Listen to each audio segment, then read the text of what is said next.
Beautiful and strong people. Welcome back to lesson 2 of the deadlift mastery. Today we're going to talk about bracing. We've been talking quite comprehensively about this in the squat module, so you're going to find a lot of things that are quite related to what we're actually doing in the squat. You will notice there is one particular difference between them. That is doing a double brace. So in the deadlift, you're going to brace on top and you're also going to brace at the bottom. And I'm going to explain exactly why that makes a little bit more sense and gets you in a better overall position than trying to, brace on top and getting into position or bracing at the bottom just before the pull. But in principle, it's going to be the same thing. Okay. We need to lock the torso before the pull even begins. And it all starts with rib cage over pelvis. We have to stack the rib cage directly over our hips to prevent overextension and collapse. Okay, we want to make sure that we're making the torso one solid cylinder. Okay, nothing different than what happens on the squat so far. Okay, so we still want to make sure that we're keeping the rib cage stacked to the hips. Just like with the squat, the head position is going to tremendously influence that. So we want to make sure that our head is not overextended nor overly flexed. We want to keep it neutral, so we can actually have our spine stable and we can actually hold the stack of our rib cage to our pelvis. Okay, so if it's too high, we're going to get into overextension. Our ribs will actually flare. It might look, a lot of people are actually trying to achieve this position because they think their back is actually straight. Well, I'm sorry to break it down to you, but your back is not straight to begin with. Your back has some natural curvatures, and we need to follow those along if we want a strong back, a strong spine, and a safe spine.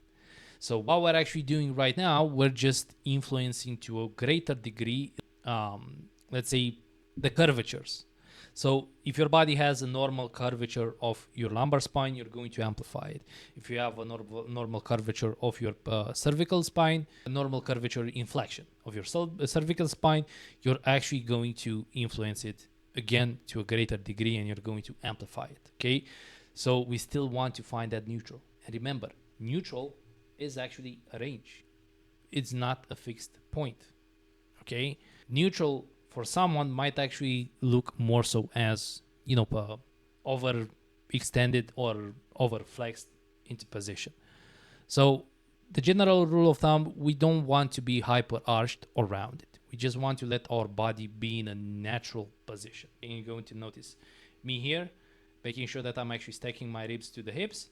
I'm hinging back, getting into position, and see how easy I'm actually getting into this position. It just comes natural. There is no strain, there is no particular, let's say, effort in getting into this position because I'm just following the natural curvatures of my spine. Okay.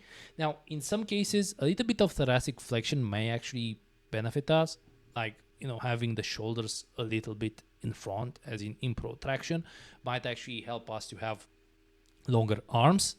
But the general rule of thumb, we want our lumbar spine to stay neutral under load, and that might actually change based on the load. Okay, so a little bit of moving around is acceptable as long as we're not turning the deadlift into some, let's say, shitting dog style of deadlifting. Okay, we don't want to do that. We want to keep it relatively stable so we can actually hold the brace, and that brace is actually helping us resist the tendency of the barbell to actually roll us, or not necessarily roll, but fold us forward. So again, neutral is a range. You don't have to necessarily be as fixed as possible, but you do want to hold as much stability as possible into that setup.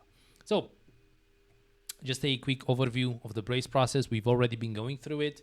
We're setting up by going through a muscular brace, a nasal breathing, and topping off with a mouth breath so we can inhale deeply into our diaphragm. Okay, we're going to brace again so we can create another muscular brace. We're sealing it, getting into position, and after that we're going to brace again. Okay, so we're going to let just a little bit of air out so we can make more space. We're going to brace, we're going to breathe again and set that muscular brace again before actually initiating the pull. Okay, common mistakes: breathing vertically into the chest. We're overarching the lower back with this cue of chest up. Your back is not going to be straight by doing that. You're actually going to have your back even more in lordosis doing that. So another common mistake is waiting to brace until after gripping the bar. So if there is no tension whatsoever before getting into position, it's gonna be really complicated, especially for the more weight individuals. It's going to be a little bit difficult to try and brace and hold that tension in there and create that brace while in a bent forward position. So this is why creating most of your brace on top and hinging back, getting into position and rebracing is going to make it much easier to hold all that tension, all that intra-abdominal pressure in there. Another common mistake, dumping the air before the pull, like dumping all the air. So you're bracing, for example, and just before the pull, you're letting go, or you're starting to scream or something like that to just, fire yourself up. Don't be a yeller. Don't be a screamer. Be a patient lifter, be a calm lifter, and just, do your stuff without trying to attract attention. That's my only advice.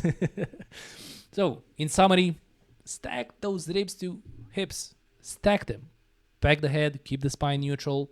Brace in 2 layers, muscles first, then diaphragm. Okay, so muscular brace.